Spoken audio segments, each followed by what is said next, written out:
Good morning, everybody. When I experience something challenging in my life, I will very often try to find a similar event in the Bible to learn about how to navigate the situation as a Christ follower. Sometimes this biblical quest that I send myself on is easy. Sometimes the parallels are very obvious, and sometimes they're not. Um, but when I began to think about the pandemic that we've been living through for 2 months now, and in attempting to relate it to a story in the Bible describing a widespread disease that affects an entire civilization, the first one that comes to mind pretty easily is leprosy. As we probably know, leprosy was talked about in every gospel. It was talked about very frequently um, throughout each of the gospels. Um, Leprosy is an infectious disease that causes skin sores and nerve damage in the extremities and really the skin around the entire body. It's been present on every continent throughout throughout time, since ancient time. And this part is not like COVID 19. I'm not drawing parallels here, but there was a very strong social stigma attached to leprosy. People in the ancient world believed that leprosy had afflicted a person because of a sin that they had committed either in this lifetime or in a past lifetime. And and additionally, there was fear surrounding leprosy because of the physical disfigurements that the disease caused. Um, the medical parallels are striking also, and they are if somebody is infected with the bacteria that causes leprosy, it can take a long time before symptoms start to appear. So you're living asymptomatically. One reference that I saw said that you can live asymptomatically for 3 to 5 years. So that's and and it is spread through respiratory droplets. So the only way to get leprosy is to come in contact with respiratory droplets of an infected and untreated person with leprosy. So neither of those are unlike a certain virus that I know. I thought that was super interesting. So Mark tells us in Mark 1, verses 40 through 45, the story of Jesus healing the man with leprosy. So let's read it. It says, verse 40, a man with leprosy came to him and begged him on his knees, if you are willing, you can make me clean. So the man with leprosy does not ask to be healed. He only asks to be made clean. So remember that people with leprosy were societal rejects. If they came within a certain proximity to anybody else, they had to yell out, unclean, unclean. Even just approaching the city gates, even just approaching the border of the city, they had to yell out unclean. And others that were in earshot would know that they had to stay away from that person because they likely were infected with leprosy.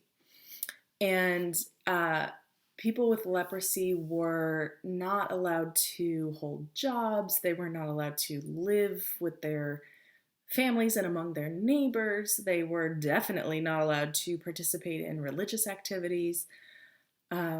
So it could be that this man's one desire was not that he would be healed entirely of leprosy, but just to be made clean enough so that he could be among society again. Just get me to a point that I can be among my family and my friends and I hold a job and I want to be a participant in society. That's pretty relatable to me. I mean, don't we all, aren't we sick of not seeing our church family and seeing our, extended family and our friends and our small groups? And I mean, that is really relatable. I can understand that guy. So, okay, moving on. Verse 41. Jesus was indignant. He reached out his hand and touched the man. I am willing, he said, be clean. So again, Jesus is not healing leprosy. He is cleansing the man of leprosy. And I also want to note that Jesus felt indignant. which is sort of the opposite of what I would expect him to react, right? I would think that Jesus would feel compassionate and full of grace and loving kindness, but instead he felt indignant. So some synonyms would be like angry, resentful, annoyed, frustrated, irritated. So remember that. We'll get back to that. Verse 42. Immediately the leprosy left him, and he was cleansed. Jesus sent him away at once with a strong warning. See that you don't tell this to anyone, but go, show yourself to the priest and offer the sacrifices that Moses commanded for your cleansing as a testimony to them.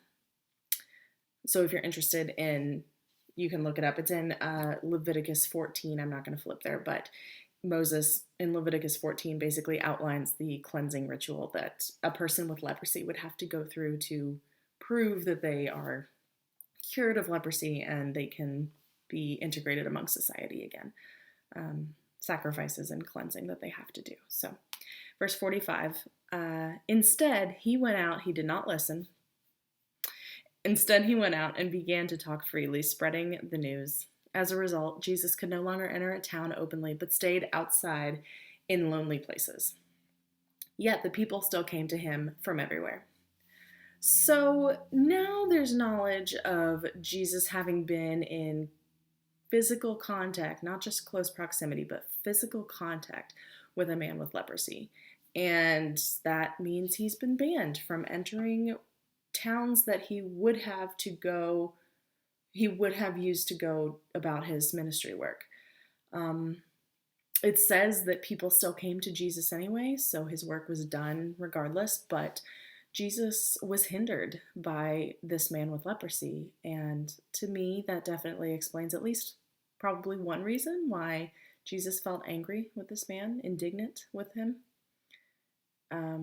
So, as I said before, I love to draw parallels between stories like these and my real life.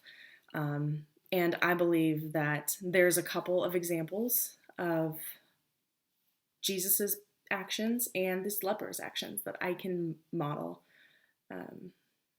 So you and I, church, we will all soon be put in situations where we can physically be around people in public again.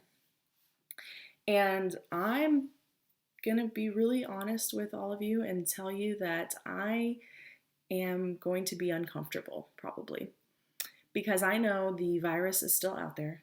It is still infecting people, and people are still dying from the virus. I am technically an immunocompromised person, being with child, so that makes me very nervous. And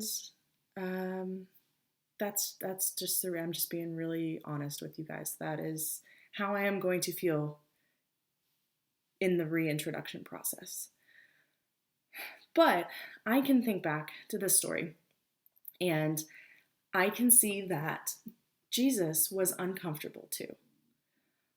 Not only was he uncomfortable, but verse 41 tells us that he was indignant to interact with this man with leprosy. He was angry. He was resentful. He was annoyed to be interacting with him. And I mean, that's even stronger than just my little discomfort, you know? I mean, he had these like visceral emotions, it seemed like. But what happened immediately after that? He accepted him and he cleansed him. Now, I can't cleanse anybody from anything. I'm not the Son of God. But I can follow Jesus's example by seeing my personal feelings as they arise, recognizing them as they arise, and then intentionally setting them aside to serve someone who's right in front of me, needing Jesus. We can all do that. You can show God to someone right in front of you, no matter what your personal feelings are, no matter what your hesitation is, no matter what your hang-ups are. You can do it. I am sure going to try to do it. And in doing so, you are doing exactly what Jesus did. And secondly, the man with leprosy came to Jesus, like physically came to Jesus. Remember, again, if you have leprosy, you're not to be within several hundred feet of another person. So this man physically approached Jesus, and he did so boldly, without a care in the world about the rules he was breaking, about what other people thought of him, really didn't even care about what Jesus thought of him. All he wanted was to be cleansed. That was his singular focus. And he was going to be about the mission of getting that done. Nothing was going to stop him. And how did Jesus respond to that? He rewarded him. He rewarded the man's boldness, and he cleansed him. He answered that prayer. So, today, for all of us, I pray that as we begin the process of reintroduction and reintegrating back into normal life, that we do so with the grace and the heart of ministry and service that Jesus had, and that we also do it with the boldness and the faith that the man with leprosy showed. God bless you all.